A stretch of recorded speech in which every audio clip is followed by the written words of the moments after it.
광주 소프트웨어 교육이 지금 어디로 가고 있을까요? 뭐 그 많은 아이들 소프트웨어 교육 받아가지고 도대체 어디다 써먹고 있을까요? 제가 생각하건데 아마 그렇게 열심히 교육 받아가지고 소프트웨어 교육을 활용한다는 얘기 많이 못 들어봤습니다. 결국 이렇게 역량 있는 지역사회 단체들이 모여서 이 교육에 대한 고민을 다시 해야 된다는 거예요. 어떤 고민? 아이들이 배웠으면 사용할 수 있도록 하는 교육. 생활교육인 거예요. 진짜 살아있는 교육. 쓸 수 있는 교육. 우리 되게 애들한테 쓸데없는 거 많이 가르쳐요. 우리 국영수사가 은미책 그거 다 배웠지만 혹시 그거 쓰고 사시는 분 계십니까? 뭐 국어 시 쓰는 거, 막 산문 쓰는 거, 뭐 이런 거 배워가지고 혹시 지금 그거 쓰시는 분, 물론 취미생활 하시는 분들은 있어요. 근데 그거 배워놓고 안 쓰는 사람이 훨씬 많잖아요. 수학 갔다 어디다 씁니까? 왜 수학을 우리가 쓸 데가 없을까요? 제가 벌써 한 10년 넘었네요. 회사 다닐 때 제가 대기업 제조 공정을 엑셀로 설계하는 프로그램을 만들었었거든요. 거기에서 쓰는 수학은 1차 함수밖에 안 써요. 2차 함수도 잘 안 써요. 어쩌다 한번 쓰지 2차 함수도 안 써. 1차 함수에서 끝이에요. 1차 함수 몇 학년 때 배우게 해요? 중학교 2학년 때 배웁니다. 실생활에서 쓸 수 있는 수학이 중학교 2학년에 머물러 버린 거죠. 어쩌면 우리가 하는 모든 교육이 왜 자꾸 욕을 먹을까? 다 안 쓰니까. 쓸 수 없는 걸 배우니까. 그래서 우리는 사용할 수 있는 과학과 소프트웨어 교육에 포인트를 맞췄습니다. 그래서 저희 마을 기반 소프트웨어 교육 커리큘럼은 이렇게 2MC 클래스라는 프로그램으로 설계를 했습니다. 2MC, MC 두 개가 있어서 그래요. 미디어, 코딩, 마케팅, 커리어. 이 네 가지가 뭐냐면 이 미디어는요. 요즘 비대면 시대이기도 하고 저와 여러분을 만나게 하는 매개이기도 하죠. 이런 영상을 촬영한다거나 이렇게 비대면으로 할 수 있는 프로그램을 운영한다거나 이런 데 사용을 하지 않습니까? 마을 이야기 다큐나 마을 속 사람책이라는 그런 미디어 컨텐츠를 가지고 우리 아이들이 우리 동네에 대한 이해를 좀 높였으면 좋겠다라는 생각을 했어요. 왜? 우리 주변 동네에 관심이 없는데 이 아이들이 동네의 주인이 아닌데 자기 삶의 주인이 될 수 있을까? 주변에 있는 것들에 대한 주인 의식을 갖기 위해서는 주변을 알리면 좋겠다. 두 번째, 코딩 교육을 할 건데 이 코딩 교육이 우리 참 사회과학 계열에서는 참 어려운 말이에요. 코딩. 뭐 컴퓨터 코딩 제가 쉽게 설명드릴까요? 우리 선생님들 혹시 학교 다닐 때 컴퓨터 배울 때 저기 도스 기억나십니까? 도스, dir, 슬러시, 뭐 이렇게 점점 뭐 w 해가지고 그냥 막 프로그램 이렇게 쭉 나오면 그거 가지고 막 찾아 들어가잖아요. 막 쳐가지고 그게 컴퓨터 프로그래밍 언어였거든요. 근데 지금 누가 도스 쓰는 사람 없죠? 뭐 씁니까? 뭐 써요? 윈도우 쓰잖아요. 윈도우. 그냥 클릭 해가지고 이게 막 자료를 직관적으로 바로바로 파일이나 폴더나 프로그래밍 뭐 이건 저기 파일이나 이런 것들을 다 직관적으로 바닥에 널어놓고 쓰는 윈도우 쓰잖아요. 코딩도 똑같습니다. 어느 누가 100명 배워도 3명도 못 써먹는 컴퓨터 언어를 애들한테 초등학생, 중학생한테 가르친다고 막 블록 코딩 가르쳐주고 뭐 이렇게 하잖아요. 근데 사실 코딩해서 쓸 수 있는 게 뭐가 있을까요? 컴퓨터 프로그래밍이 뭐 아두이노에 쓸 수도 있고 아니면 애플리케이션을 만든다거나 사실 이렇게 컴퓨터 언어가 쓸 수 있는 활용도가 그렇게 막 아이들은 넓지가 않아요. 전문가들은 많이 넓혀 쓰겠지. 근데 애들은 그거 배우면 그거밖에 못 쓰는 거예요. 또 죽었잖아요. 그래서 저희는 이번에 코딩을 애플리케이션 만드는 박스 코딩 프로그램을 도입을 하려고 해요. 애플리케이션이 저희 홈페이지 만드는 것처럼 스마트폰에 쓸 수 있는 앱이잖아요. 일상생활의 불편함을 해결할 수 있는 애플리케이션을 만드는 코딩 수업을 중간에 넣습니다. 그리고 세 번째가 이제 마케팅 프로그램인데 학생들한테 경제 교육하는 거 어떻게 생각하세요?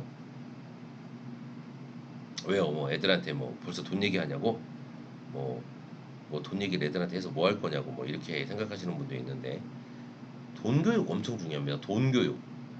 아이들한테 돈에 대해서 책임지게 하고 돈이 없어서 힘들어 보기도 하고 돈 벌려면 얼마나 어려운지 알기도 하는 그런 온라인 마케터 그리고 청소년 온라인 프리마켓 이런 것들을 할 수 있는 그런 역량을 주는 프로그램을 하려고 해요. 그래서 아이들한테 요즘 비대면 이고 딱 좋잖아요. 온라인으로 프리마켓 해가지고 물건 파는 그런 체험들을 시키자는 거죠.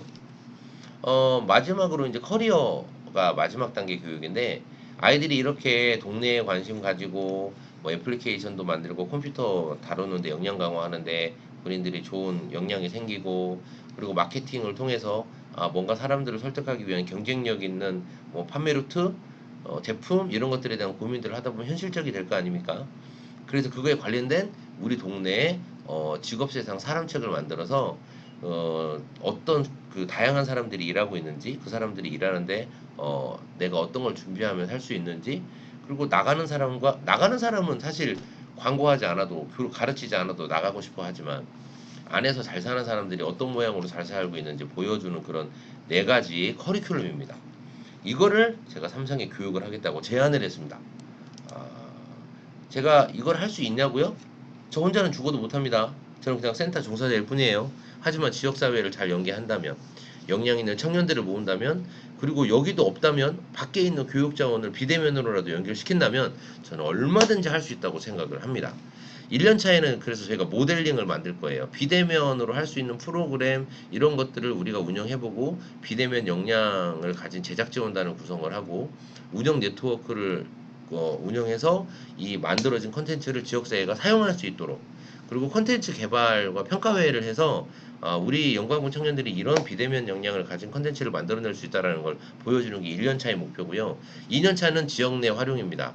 그래서 이제 아이들 진로 교육이나 소프트웨어 교육, 창직 교육, 지역 개선 활동, 뭐 마을, 뭐 저기 비대면 도서관, 비대면 플랫폼 구축처럼 1차 년도에 만들어져 있던 모델들을 성장시켜 가지고 지역사회에서 비대면으로 아이들이 그 자기들이 만들어 놓은 결과물들을 알리기도 하고, 그리고 다른 사람들이 이용할 수 있도록 교육 자료화하기도 하고 하는 그런 교육 플랫폼을 2년 차에 만드는 거고요. 3년 차는 이 모델을 주변 지역에 있는 농어촌 지역에 확산하려고 합니다. 그래서 최종 목표는 여러 지역이 뭉쳐서, 농어촌 지역이 뭉치면 우리가 갖고 있는 다양성에 대한 문제를 우리가 해소할 수 있다고 생각을 하고요. 그게 바로 교육 격차를 해소할 수 있는 평등한 교육이라고 생각을 합니다. 왜냐하면 어차피 우리 농어촌은 태생으로부터 다양성이 훼손되어 있는 곳이잖아요. 도시처럼 다양할 수 없잖아요. 그거를 극복할 수 있는 절호의 찬스가 바로 비대면 교육이라는 겁니다. 그래서 지금 비대면 교육에 대해서 비판하는 사람도 많고 저항하는 사람도 되게 많아요. 근데 비판하고 저항하는 사람 대부분 누굴까요? 꼰대입니다. 꼰대. 꼰대, 꼰대. 옛날에 라떼는 이러면서 옛날의 방식으로 돌아가고 싶어 하는 사람들이 있어요. 근데 여러분, 옛날로 돌아갈 수 있다고 생각하십니까? 우리 돌아갈 수 있을까요? 코로나가 끝났다고 해서 이렇게 비대면이나 이런 프로그램처럼 편한 걸 맛본 사람들이 과연 이 비대면이 얼마나 편한지 사람들이 알아버렸는데 돌아갈까요? 저는 제게 수업받은 선생님들이 시대를 읽는 눈을 가져야 된다고 저는 생각을 해요. 비대면은 코로나 때문에 일시적으로 일어나는 그런 프로그램이 아닙니다. 그 사회복지 공동모금회라는 그런 그 우리나라에서 가장 큰 메이저 복지 단체가 그 비대면 지역사회 역량 강화 사업을 추진할 수 있는 그런 단체들에게 5년 동안 12억을 지원하는 사업이 지금 공모에 나와 있어요. 그 단체가 10매덕씩 이렇게 투자하는 그런 사업을 허투루 할까요? 백신이 나온다고 해서 병이 다 나을까요? 여러분, 암이 약이 없어서 걸리나요? 아니, 그 감기는 우리가 감기, 독감 주사 다 맞는데 왜 자꾸 걸린대요? 백신 맞는다고 코로나가 정말 사라질까요? 저는 이런 미디어나 소프트웨어, IT 관련된 산업들이 코로나를 만나서 정말 4차 산업혁명을 확 우리 앞에 앞당겨 놨다고 생각을 합니다. 이제 이 편리한 거 사람들 포기 못 합니다. 자동차 한 번 타면 자동차 포기 못 합니다. 왜 그럴까요? 편하니까요. 비행기 타본 사람은 절대 배 못 합니다. 왜 그럴까요? 편하니까요. 신발 한 번 신은 사람은 절대 맨발로 못 다닌다니까요. 비대면에 대한 프로그램의 편리성을 경험한 사람은 절대 비대면 포기 못 합니다. 저는 그래서 이게 앞으로 사회복지나 앞으로 청년 이런 아동 청소년 복지에 되게 중요한 포인트가 될 거라고 생각한다는 거죠. 그래서 앞으로의 청소년 시설의 모델, 앞으로 청년센터의 모델을 제안하려고 해요. 이런 비대면 프로그램을 점점 더 역량을 높여서 정말 실제 보는 것처럼 쓸 수 있는 비대면 역량을 높여야 된다는 거고, 결국 그런 비대면이나 소프트웨어 역량을 강화시키기 위한 직업훈련 시설이 지역사회에 들어와야 돼요. 그래서 청소년과 청년들이 지금 농어촌 지역에서 손 안 대고 있지 않습니까? 얼른 선점해서 다른 농어촌 지역에 비대면 서비스를 제공하는 그런 농어촌 특화된 지역사회의 비대면 산업을 이끌어내면 이 지역사회에 이거에 관련된 일자리들이 늘어나고 정주 생태계가 점점 더 만들어진다는 거죠. 저는 이런 식으로 제 논리를 펴면서 설득을 했습니다. 여러분이 저에게 투자를 해주시면 이런 방향으로 우리가 출구 전략을 찾겠다. 그래서 여러분이 지원이 끝나도 우리 사업이 멈추지 않겠다라고 이제 설득을 했죠. 이제 혁신성에 대한 부분도 그래요. 혁신성은 이 사업이 왜 혁신적이냐면 농어촌에서 비대면 컨텐츠 개발하는 데들이 있나요? 농어촌은요 수요자밖에 안 돼요. 생산자가 안 돼요. 왜냐면 그런 역량이 없으니까 남들이 만들어 놓은 거 그냥 멍하고 쳐다보는 거죠. 아, 서울에 가면 있겠지, 광주에 가면 있겠지. 사실 그거 만드는 거 아무것도 아닙니다. 그래서 지금 여기 B에 나와 있죠. 지금 여기에서 그거를 아이들에게 경험시켜야 된다. 그리고 C에 나와 있는 혁신성은 뭐냐면 영광군 혼자서는 아무리 날고 기어도 해결이 안 되지만 이 3년차 사업을 보면 다른 지역사회하고 연대하는 교육 플랫폼을 만드는 거예요. 저희가 곡성에 있는 훌륭한 선생님들을 만날 수도 있고 우리가 담양에 있는 훌륭한 선생님들을 만날 수도 있어요. 그렇게 다 뭉치면 광주보다 인적 자원이 더 다양해지고 훌륭해집니다. 그런 것들을 만들어낼 수 있는 플랫폼을 구축하겠다는 거고요. D 네 번째 보시면 저희 혁신성은 그래요. 사실 비대면 사업 기존에 영상 찍는 스튜디오, 영상 사업 하는 사람들 광주, 서울 겁나게 많았습니다. 근데 왜 우리가 그걸 따라하면서 지금 이게 유망하다고 하느냐? 농어촌은 없거든요. 빵꾸나 있는 산업을 우리가 뚫고 들어가는 거기 때문에 저항도 적어요. 결국 우리가 오히려 이런 청년 창직이나 이런 청년 산업에 대한 목마른 농어촌에서 이런 아이템 같은 경우는 그 군 지역에서도 되게 신박한 아이디어가 되고 그래서 이걸 지원하려고 하는 지원 사업의 대상이 되기도 한다는 겁니다. 그래서 모든 농어촌 지자체의 관심사를 지금 저희가 이제 그 분야를 저희가 영광군에서 이제 먼저 해본다는 거고요. 그리고 청소년 범위 확대인 거죠. 이 교육은 청소년 대상으로 합니다. 하지만 교육을 누가 시킬까요? 우리 지역사회 청년에게 교육자의 역할을 맡길 겁니다. 그 교육자의 역할을 하는 이유가 뭘까요? 왜 그럴까요? 그 이유는 딱 한 가지뿐입니다. 세대 간의 연결고리를 만들자는 겁니다. 청년이 청소년을 가르쳐서 그 청소년이 그 청년과 함께 지역사회에서 꿈을 꾸게 하는 그런 청소년의 범위 확대가 저희 혁신성의 마지막이었습니다. PT를 마치면서 제가 했던 이야기예요. 실리콘밸리에서 만들어진 최초의 IT 기업이 뭔지 아십니까? 그 유명한 휴리패커드입니다. 휴리패커드의 창업자는 윌리엄 휴렛과 데이비드 패커드가 이름을 합쳐서 휴렛 패커드라고 지은 거죠. 아, 성을 땄군요. 이름을 딴 게 아니라. 근데 휴리 패커드가 어떻게 만들어졌냐면 그 스탠퍼드 대학교, 그러니까 그 샌프란시스코에 있는 스탠퍼드 대학교 루이스 터먼 교수가 이 친구들하고 그 의기투합해서 만든 사람이에요. 그 터먼 교수가 그러면 컴퓨터 IT 전공을 했을까요? 이 사람은 사회 심리학자입니다. 유명한 사람이에요. 어떤 부분에서 유명하냐면 미국에서 처음으로 그 심리 검사를 고안한 사람이에요. 루이스 터먼 교수가 심리 검사를 만들어낸 이유는 사람에 대한 평가를 통해서 그 사람이 할 수 있는 그 적정한 일을 할 수 있도록 사람에 대한 그 평가가 아니라 이 사람을 이해하는 데 쓰자라는 도구로 만들었는데 그 미국 정부에서는 루이스 터먼 교수의 심리 검사를 뭘로 썼을까요? 예, 이민자들을 분류하는 검사로 썼어요. 루이스 터먼 교수가 원치 않는 방향이었죠. 그래서 유명해진 사람입니다. 근데 그 사람이 스탠퍼드 대학에서 강의를 하는데 아무리 훌륭한 학생들을 만들어내도 결국 이 학생들이 뭐 LA나 아니면 동부의 뉴욕으로 날아가는 거예요. 왜?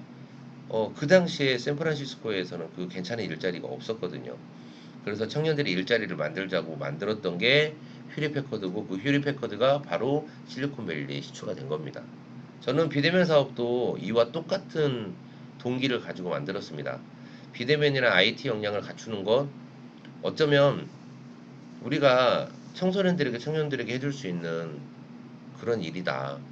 우리가 그들에게 이런 그 새로운 산업 역량, 산업 그 방향을 통해서 이 지역 사회에 기대를 할 수 있는 그런 창직 분야를 만들어야 된다.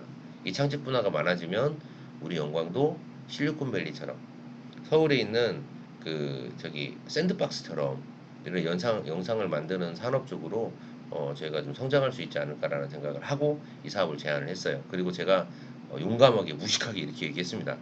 도와주시면 우리가 남도의 실리콘밸리를 만들어 보겠다. 이게 우리가 IT 기업이 되기는 쉽진 않겠지만 우리가 비대면 산업의 실리콘밸리가 되겠다라고 설득을 했습니다. 그래서 농어촌 청년 젊은이들에게 작은 소망을 주고 싶다. 소프트웨어와 미디어 역량이 어렸을 때부터 강화되면 지금 여기에 행복을 느끼게 되고 우리가 바로 변방의 인재가 될 수 있다. 라고 말을 했습니다.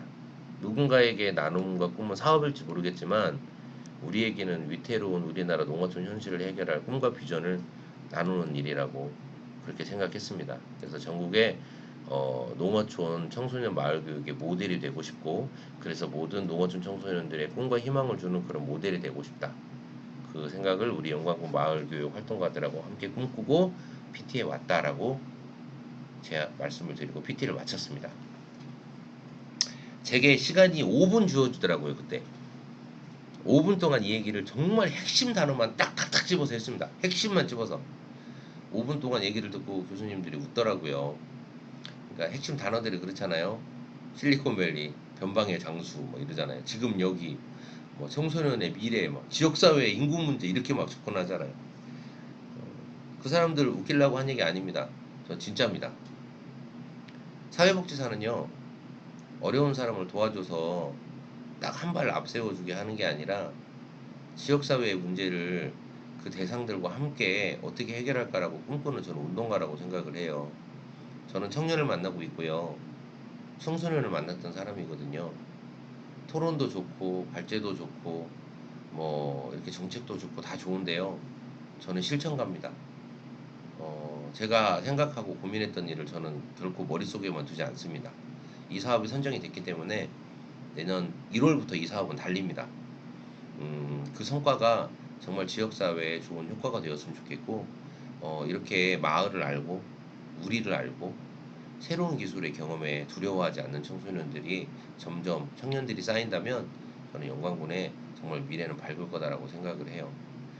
선생님들은 선생님들이 살고 있는 지역에 젊은이들에게 어떤 비전을 갖고 계십니까? 청소년 지도 방법론을 수업을 받으실 때는 청소년들을 어떻게 도와야겠다, 청소년들에게 도움이 되는 사람이 되고 싶다라고 신청하셨을 거라고 저는 생각을 해요. 청소년들과 지금 여기에서 할 수 있는 미래를 꿈꾸기 위해서 지금 여기서 할 수 있는 일을 끊임없이 생각하고 고민하고 계획해서 우리 젊은이들과 함께 움직이는 여러분들도 운동가가 되었으면 좋겠고요. 여러분들이 정말 그렇게 꿈꾼 걸 내가 스스로 먼저 믿는다면 여러분 주변에 있는 사람들도 여러분의 꿈을 같이 믿을 거라고 생각을 합니다. 지금 일주일 열심히 이번 주도 열심히 일하고 금요일 밤인데 벌써 10시 반이네요. 정말 피곤하고 지치거든요. 집에 들어가서 자고 싶었어요. 왜냐면 이번 주에 계속 새벽 3시, 4시에 퇴근했거든요. 그래서 지금 제가 무슨 말을 하는지 사실 잘 모르겠어요. 네, 여러분 이해가 가십니까? 저는 제가 하는 말을 믿고 하고 있습니다. 힘들고 어려워도 제 비전을 나누고 여러분들과 함께 같이 꿈꾸고 싶었어요. 그래서 제가 이 영상을 여러분들과 함께 공유하고 싶었습니다. 여러분들이 받은 인사이트가 있다면 저에게 에세이 남겨주시면 감사하겠고요. 그 에세이를 통해서 여러분과 함께 같이 꿈꾸는 영원히 젊은 청년 국영진 교수가 되고 싶습니다. 고맙고요. 다음에 한 번 더 제가 특강으로 여러분들에게 이번 학기를 이별을 고하는 마지막 수업을 하도록 하겠습니다. 네, 여러분 감사합니다. 광신대 사회복지융합학부 화이팅! 청소년 지도자 되고 싶어하는 우리 학생들 화이팅! 감사합니다.